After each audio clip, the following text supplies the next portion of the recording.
Dear students, good morning. बेटा, हम solution chapter पढ़ रहे हैं।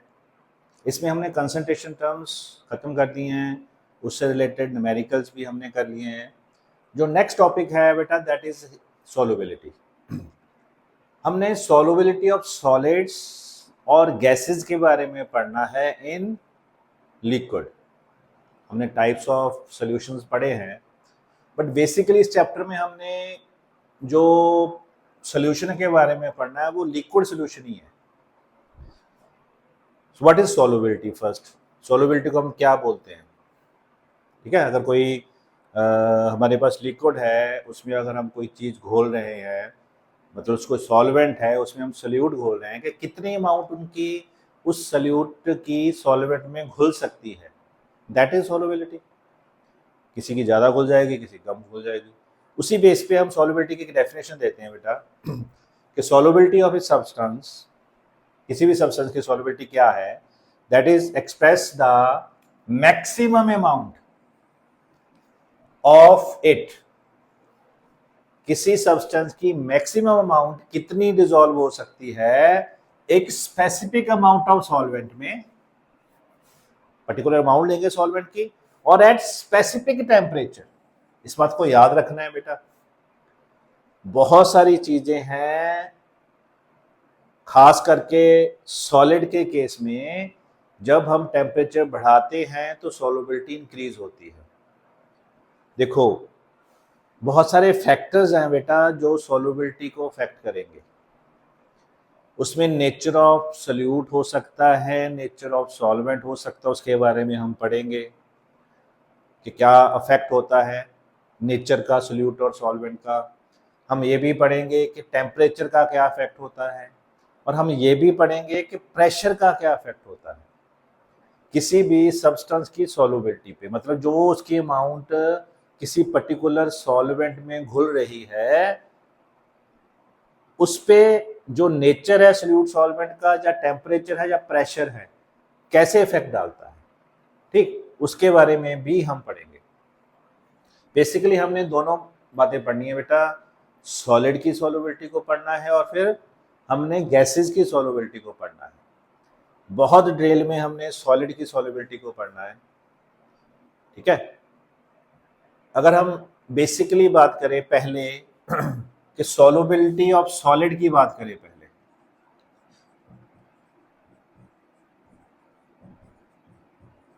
सॉलिड्स इन लिक्विड्स,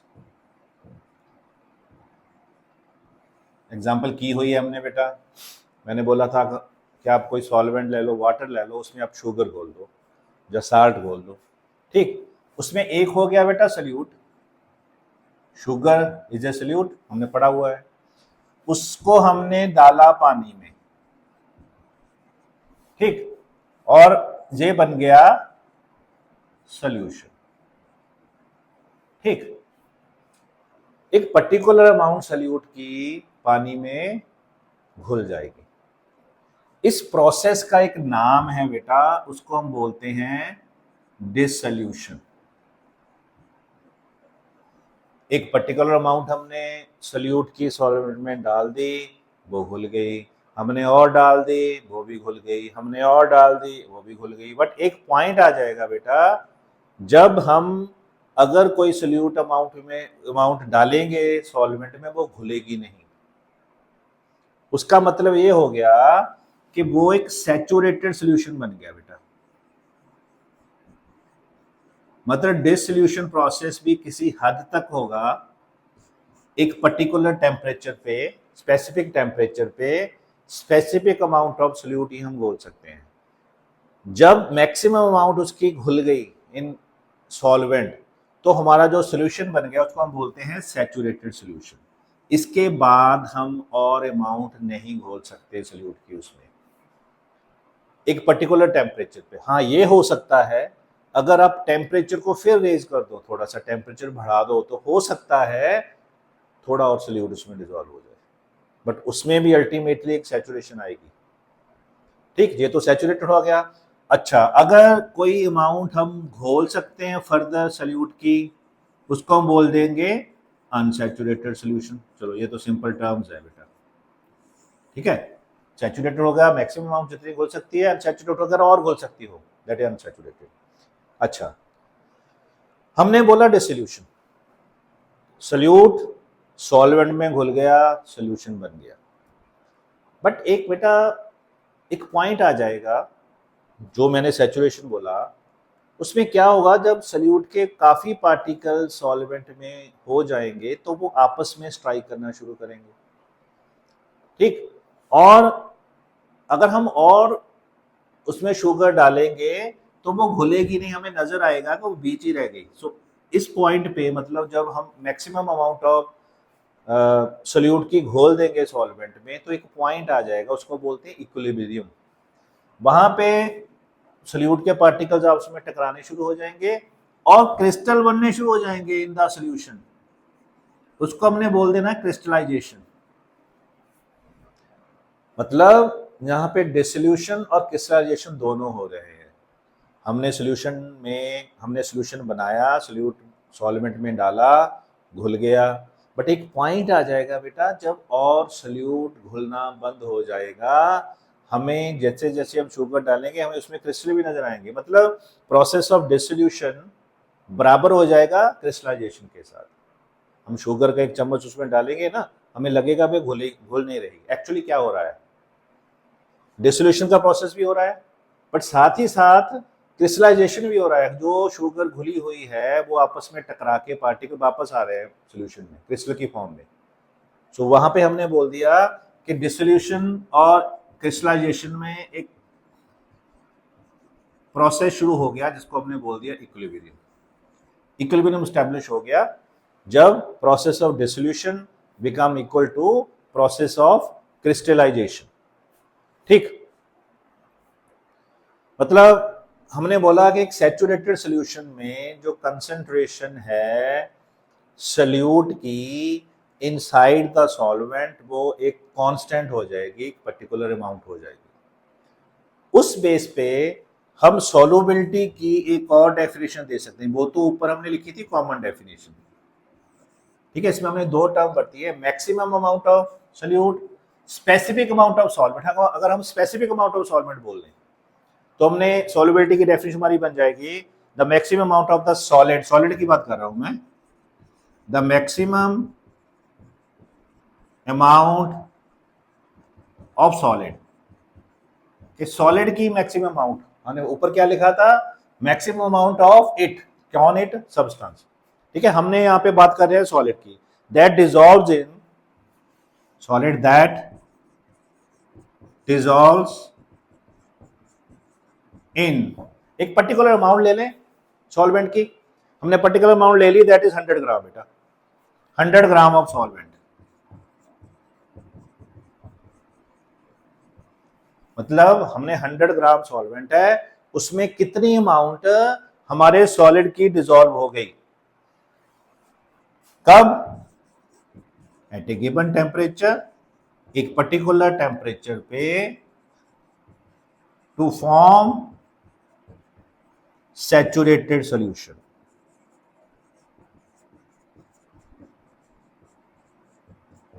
ये हो गई हमारी डेफिनेशन बेटा सॉल्युबिलिटी की, ठीक। सो सोल्यूट है, उसको हमने सॉल्वेंट में घोला, डिसोल्यूशन हुआ, डिसोल्यूशन होकर सॉल्यूशन बना, फिर उसके पार्टिकल सोल्यूट के आपस में टकराए, वो वापस क्रिस्टल की फॉर्म में अपीयर हो गया, वो क्रिस्टलाइजेशन हो गया। सो एक पॉइंट आ गया जब this the equilibrium between the dissolution and crystallization. So maximum amount एक घुल गई हमारी सोल्यूट की सॉल्वेंट में, कितनी सोल्यूट की कितने सॉल्वेंट में, हमने बोला 100 ग्राम ऑफ सॉल्वेंट एक पर्टिकुलर टेम्परेचर पे to form the saturated solution. So this is solubility of solid in liquid.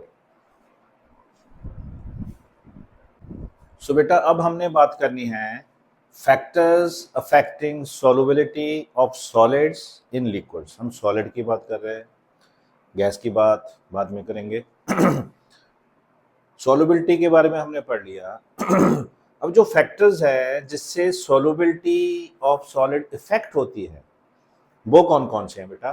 Basically हमने तीन फैक्टर्स पढ़ने हैं। एक है nature of solute and solvent. ठीक कि नेचर कैसा है सॉल्यूट का, सॉल्वेंट का, वो केमिकली उसका नेचर क्या है बेटा, उसके बारे में पढ़ेंगे। एक बात हमने करनी है टेम्परेचर की, तीसरी बात हमने करनी है प्रेशर की।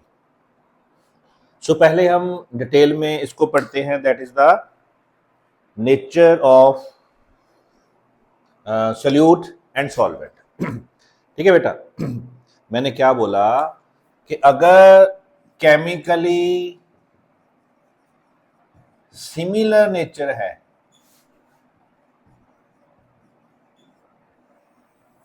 किसका, सॉल्यूट या सॉल्वेंट का, वो आपस में एक दूसरे में डिसॉल्व हो जाते हैं, मीन सॉल्यूट सॉल्वेंट में डिसॉल्व हो जाता है। इसका एक प्रिंसिपल है बेटा, that is like dissolve like, कि केमिकली जिसका जो नेचर हो सॉल्यूट का, उसी नेचर के सॉल्वेंट में वो डिसॉल्व हो जाता है। जैसे बड़ी कॉमन एग्जांपल है बेटा, अगर हम NaCl और वाटर की बात करें तो आपको पता है NaCl है जो बेटा, वो पॉजिटिव और नेगेटिव चार्ज से बना है, आयनिक बॉन्ड है इसमें। ठीक, और जो वाटर है उसकी स्ट्रक्चर आप पढ़ चुके हो, ये पोलर होता है, मींस ऑक्सीजन इलेक्ट्रोनेगेटिव है, जे पोलैरिटी प्रोड्यूस हो जाएगी। पता है पोलर कैसे बनते हैं बेटा हमें, कि ऑक्सीजन ज्यादा इलेक्ट्रोनेगेटिव है, जिस जो इसका पेयर है इलेक्ट्रॉन का इन बिटवीन ऑक्सीजन हाइड्रोजन को अपनी तरफ अट्रैक्ट कर लेगा, इस पे पार्शियल नेगेटिव चार्ज आएगा, इस पे पार्शियल पॉजिटिव चार्ज आ जाएगा। सो ये हो गया पोलर कंपाउंड। और ये हमें पता है जी आयनिक कंपाउंड है, मींस इनमें पॉजिटिव और नेगेटिव चार्जेस की इंटरेक्शन है बेटा। एक्चुअली क्या होता है, जो NaCl है ना बेटा, NaCl, ये बहुत, NaCl का मतलब ये नहीं कि एक Na है, एक Na और एक Cl है, बहुत सारे NaCl के एटम्स है जो आपस में जुड़े हुए हैं। उसको बोलते हैं, हम कहते हैं लेटेस बनाया हुआ उन्होंने, लेटेस। और जब ये लेटेस बनता है ना, तो ड्यू टू ऑपोजिट चार्जेस इनमें अट्रैक्शन बहुत होती है, इनमें जो इनकी बॉन्ड स्ट्रेंथ है वो बहुत ज्यादा है, इंटर आयनिक अट्रैक्शन बहुत ज्यादा है, इसलिए हम इसको इजीली ब्रेक नहीं कर सकते इनको। इसके लिए हम टर्म यूज करते हैं, अगर इसको ब्रेक करना है तो उसको बोलेंगे हम लेटिस एनर्जी। याद रखना है बेटा इसको, लेटिस एनर्जी, इसको ब्रेक करने के लिए। अब अगर नॉन पोलर कोई सॉल्वेंट होगा तो इसको ब्रेक नहीं कर पाएगा बेटा, पॉसिबल ही नहीं है। अब जो पोलर है ना, नेगेटिव, इसमें नेगेटिव चार्ज भी है पॉजिटिव चार्ज, इसमें भी नेगेटिव चार्ज भी है पॉजिटिव चार्ज भी है। सो इसका नेगेटिव चार्ज वाटर के पॉजिटिव चार्ज ये अट्रैक्ट करेंगे। ठीक, मतलब वाटर में ये पावर है कि वो NaCl में जो इसकी लेटिस एंथैल्पी है, उस जिसके कारण बॉन्ड स्ट्रॉन्ग है, ये वाटर का मॉलिक्यूल इन बॉन्ड्स को ब्रेक कर सकता है। मींस इसमें एक, इसको बोल दिया आयन, एक आयन इसको बोला डाइपोल। सो आयन डाइपोल इंटरेक्शन होती है बेटा, जिसके कारण जो NaCl के बीच का हम बोल रहे हैं ना स्ट्रॉन्ग बॉन्ड है, उसको वाटर ब्रेक कर देता है। जो ये ब्रेक करता है ना उसको बोल देते हैं हम सॉल्वेशन, सॉल्वेशन ऑफ आयंस बोलते हैं, जहां हम इसको बोलते हैं हाइड्रेशन एनर्जी।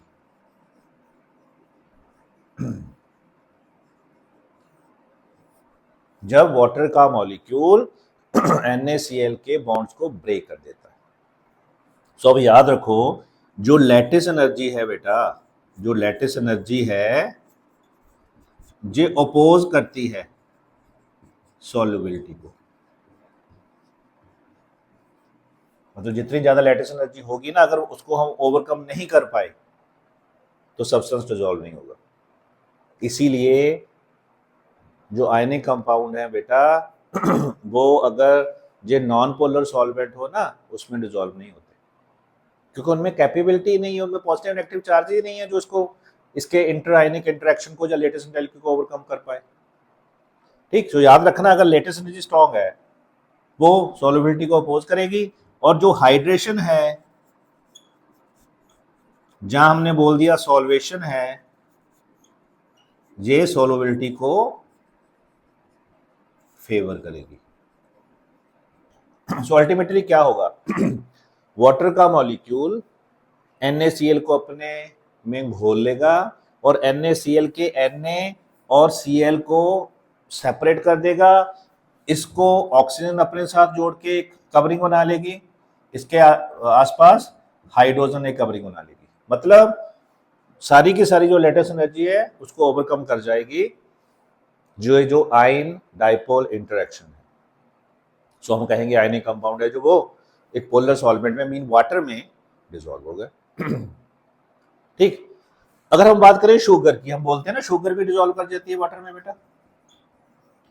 शुगर में भी अगर आप इसकी कंप्लीट स्ट्रक्चर देखो ना, उसमें बेटा OH ग्रुप प्रेजेंट होता है, इसमें भी पोलैरिटी प्रोड्यूस हो जाती है शुगर के मॉलिक्यूल में भी। ठीक, इसमें भी पोलैरिटी प्रोड्यूस हो जाती है, इसी कारण शुगर भी डिसॉल्व हो जाती है पानी में, क्योंकि उनमें भी इसका भी डाइपोल बना, इसका भी डाइपोल है, तो इसको हम बोल देंगे डाइपोल डाइपोल इंटरेक्शन।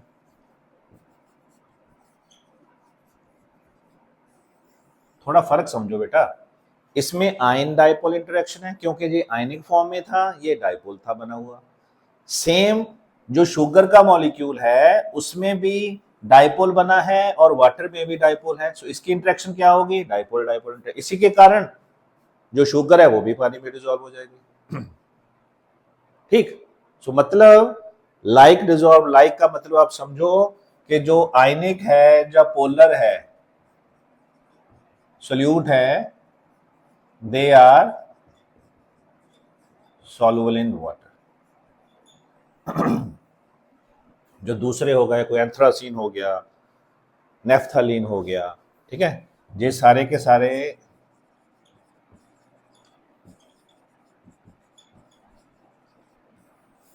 जे नॉन पोलर है बेटा, कोवलेंट कंपाउंड है, जे ऑर्गेनिक सॉल्वेंट में ही डिसॉल्व होंगे, इस बात का आप ध्यान रखना। बेंजीन हो गया, कार्बन टेट्राक्लोराइड हो गया, ईथर हो गया, एक्सेट्रा।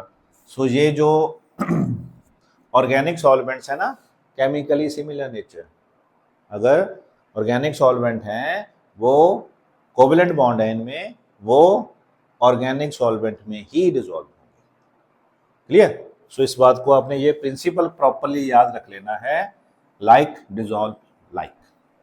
ठीक, हाँ जी बेटा, दूसरा है effect of temperature on solubility. Temperature का क्या इफेक्ट है बेटा? देखो, टेम्परेचर का इफेक्ट हम डिफरेंटली शो कर सकते हैं बेटा, बट मार्क्ड इफेक्ट है on the solubility. 3 types of trends हम देखते हैं, ठीक है। पहला है कि solubility increase with increase in temperature.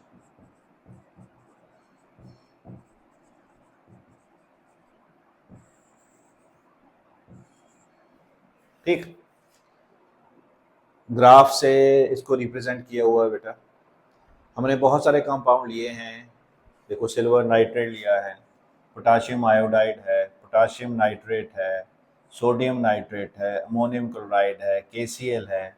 ये सारे के सारे कंपाउंड ऐसे कंपाउंड हैं बेटा जिनकी सॉल्युबिलिटी इंक्रीज कर रही है विद इंक्रीज इन टेम्परेचर। ठीक, देखो ये जो वाई एक्सिस पे हमने ड्रॉ किया हुआ है सॉल्युबिलिटी, ग्राम सोल्यूट पर 100 ग्राम सॉल्वेंट, जो हमने डेफिनेशन लिखी थी, पर 100 ग्राम में टेम्परेचर इंक्रीज करने से सॉल्युबिलिटी क्या हो रही है, जो सॉल्युबिलिटी का ऊपर वाला जो सॉल्युबिलिटी है, इधर को टेम्परेचर इंक्रीज कर रहा है। देखो 20, 40, 60, 80, 100 टेम्परेचर इंक्रीज कर रहा है। अगर किसी पर्टिकुलर सब्सटेंस की सॉल्युबिलिटी यहाँ पे मान लो ये सॉल्युबिलिटी है 150, ठीक, लगभग 150 है, टेम्परेचर हमने इंक्रीज किया, इधर को टेम्परेचर इंक्रीज हो रहा है तो सॉल्युबिलिटी भी इंक्रीज हो रही है। देखो सॉल्युबिलिटी भी इंक्रीज हो रही है, बिल्कुल स्ट्रेट लाइन में इंक्रीज हो रही है। ठीक, यहाँ पे थोड़ी सी इरेगुलर है बट इंक्रीज हो रही है। अल्टीमेटली एक पॉइंट आ जाएगा इस टेम्परेचर पे जो लगभग एक कांस्टेंट सी हो गई, ये भी इंक्रीज कर रही है, ये भी इंक्रीज कर रही है। सो मतलब कुछ केसेस ऐसे हैं जिसमें टेम्परेचर इंक्रीज करने से सॉल्युबिलिटी इंक्रीज होती है। ठीक है, इसमें एक बात का आपको ध्यान रखना है बेटा, किसमें इंक्रीज होती है, अगर सोल्यूट है, सॉल्वेंट है और हम उसको हीट दे रहे हैं, मतलब हीट दे रहे हैं का मतलब क्या हो गया बेटा कि ये एंडोथर्मिक रिएक्शन है। इसका मतलब ये हुआ कि जो एंडोथर्मिक रिएक्शंस होते हैं उनमें टेम्परेचर इंक्रीज करने से सॉल्युबिलिटी इंक्रीज होती है। ठीक, एंडोथर्मिक रिएक्शंस में जो टेम्परेचर इंक्रीज करने से सॉल्युबिलिटी इंक्रीज होती है, इस बात को आपने ध्यान में रखना है। इसका मतलब है बेटा जो डेल्टा एच है, जो डेल्टा एच है वो एंडोथर्मिक है। ठीक है, हम हीट सप्लाई कर रहे हैं, मतलब डेल्टा एच जो है वो पॉजिटिव है बेटा, पॉजिटिव एंडोथर्मिक रिएक्शन है। एग्जाम्पल में आप लिख सकते हो silver nitrate, potassium iodide, potassium nitrate, silver sodium nitrate, ammonium chloride, KCl, ये सारे के सारे कंपाउंड जो हैं बेटा इन सब में सॉल्युबिलिटी इंक्रीज कर रही है on increasing temperature. Second concept है कि solubility decrease with increase in temperature.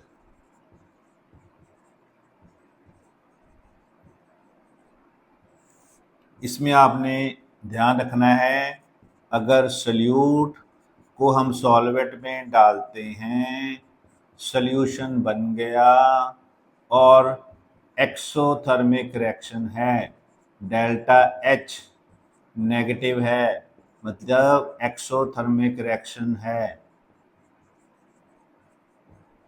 In this case जो सॉल्युबिलिटी है वो डिक्रीज करेगी बेटा ऑन अपॉन इंक्रीजिंग टेम्परेचर। दो एग्जाम्पल ये हैं, लिथियम सल्फेट और सीरियम सल्फेट। इसमें देखो बेटा ये सॉल्युबिलिटी कब शो कर रही है कि जहाँ टेम्परेचर ज़्यादा था तो इनकी सॉल्युबिलिटी इतनी थी, टेम्परेचर कम था, सॉरी, जैसे हम टेम्परेचर इंक्रीज कर रहे हैं सॉल्युबिलिटी कर्व डाउन जा रही है ना, that mean it is decreasing. और ये केसेस में जो रिएक्शन है वो एक्सोथर्मिक होगा बेटा, सॉल्युबिलिटी डिक्रीज हो रही है दोनों केसेस में। सो इस ग्राफ से हम इसको प्रॉपर एक्सप्लेन कर सकते हैं। ठीक, थर्ड, सॉल्युबिलिटी, इसको हम बोलते हैं सॉल्युबिलिटी कर्व्स, जो भी हमने ड्रॉ किया है ना, ये सॉल्युबिलिटी कर्व है, सॉल्युबिलिटी कर्व। ठीक है, तीसरा केस वो आ गया कि solubility show irregular behaviour.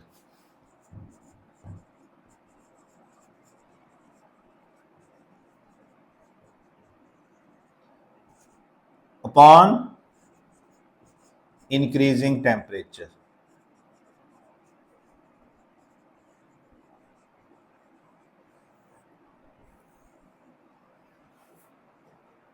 Irregular behaviour मतलब ना वो एक प्रॉपर इंक्रीज करती है ना डिक्रीज करती है बेटा।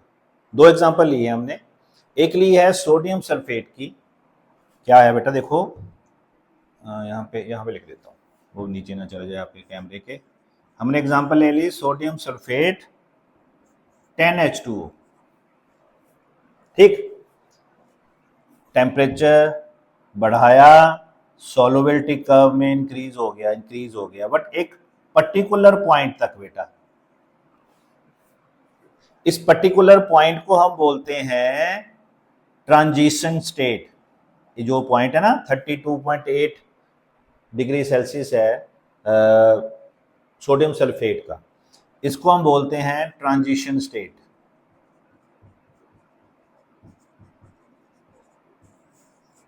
इस स्टेज तक जो सोडियम सल्फेट है डेकाहाइड्रेट है, 10 इसमें मॉलिक्यूल हैं वाटर के, ये मेंटेन रहेंगे। उसके बाद हमारे पास बन जाएगा सोडियम सल्फेट। ये देखिए ये सोडियम सल्फेट शो हो रहा है, मतलब इसमें 10 मॉलिक्यूल हैं जो वाटर के इससे रिमूव हो गए। ठीक, इसमें 10 मॉलिक्यूल वाटर के रिमूव हो गए, मतलब हम ये बोलेंगे कि अबव 32.8 डिग्री सेल्सियस हमारे पास सोडियम सल्फेट बन गया, बिलो 32.8 डिग्री सेल्सियस हमारे पास क्या था, sodium sulphate with 10 molecule of water. मतलब इसमें जो ट्रांजिशन आ गई बेटा, इसमें एक ट्रांजिशन आ गई कि सोडियम सल्फेट डेकाहाइड्रेट कन्वर्ट हो गया सोडियम सल्फेट में। ठीक, इसको हम ट्रांजिशन स्टेट, जस्ट इस टेम्परेचर को हम ट्रांजिशन टेम्परेचर बोल देते हैं। सो 32.8 क्या है, इसका ट्रांजिशन टेम्परेचर है। कर्व में क्या शो हो रहा है कि पहले टेम्परेचर इंक्रीज करने से सॉल्युबिलिटी इंक्रीज हुई, बाद में डिक्रीज हो गई। ठीक,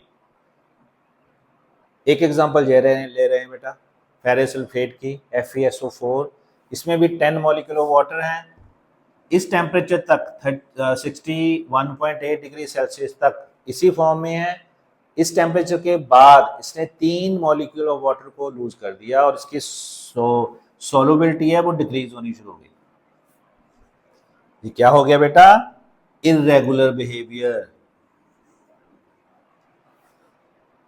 ठीक, कि कुछ कंपाउंड्स ऐसे हैं जो इर्रेगुलर बिहेवियर शो करते हैं। ठीक, तीसरा इफेक्ट, दैट इज द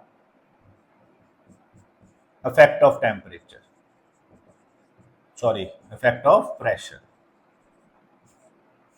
अच्छा, हमने पढ़ा है बेटा, जब हमने सॉलिड, लिक्विड और गैस स्टेट्स के बारे में पढ़ा, हमने ये पढ़ा हुआ है कि जो लिक्विड स्टेट होती है या सॉलिड स्टेट होती है वो बहुत बहुत कम कंप्रेसिबल है। उनको हम ज़्यादा दबा नहीं सकते, कंप्रेस नहीं कर सकते, प्रेशर नहीं दे सकते उस पर, क्योंकि अपॉन गिविंग प्रेशर वो ज़्यादा कंप्रेस नहीं होगी।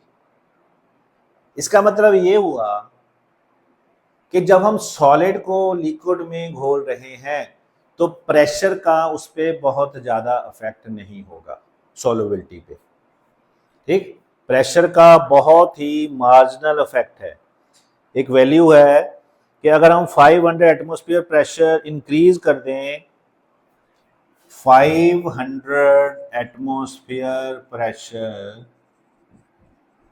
अगर इंक्रीज कर दें ऑन NaCl एंड वाटर के सोल्यूशन में, सोल्यूशन बना रहे हैं और अगर हम 500, बहुत ज़्यादा प्रेशर है बेटा, 500 एटमॉस्फेयर प्रेशर अगर इंक्रीज कर दें तो इसकी सॉल्युबिलिटी सिर्फ और सिर्फ 2.3% ही इंक्रीज होगी, सिर्फ 2.3%। इसका मतलब क्या हुआ बेटा कि प्रेशर का बहुत ज़्यादा इफेक्ट नहीं पड़ेगा on the solubility of solid. ठीक है बेटा, सो ये था हमारा आज का लेक्चर। इसके आगे हमने सॉल्युबिलिटी ऑफ गैसेस के बारे में पढ़ना है, उसमें हेनरीज लॉ पढ़ना है। फिर हमने सॉल्यूशन बनाने हैं एक वोलाटाइल सॉल्वेंट को लेके वोलाटाइल सोल्यूट के साथ, रॉड्स लॉ पढ़ना है। फिर वोलाटाइल में नॉन वोलाटाइल सोल्यूट डालना है, वोलाटाइल सॉल्वेंट पे नॉन वोलाटाइल सोल्यूट, फिर भी हमने उसमें भी इफेक्ट देखना है। रॉड लॉ पे क्या पढ़ा, ideal solution, non ideal solution, then qualitative properties, बहुत इंपॉर्टेंट टॉपिक्स हैं, उसको हम 1 by 1 अगले लेक्चर्स में कवर करेंगे। थैंक यू बेटा, हैव ए नाइस डे।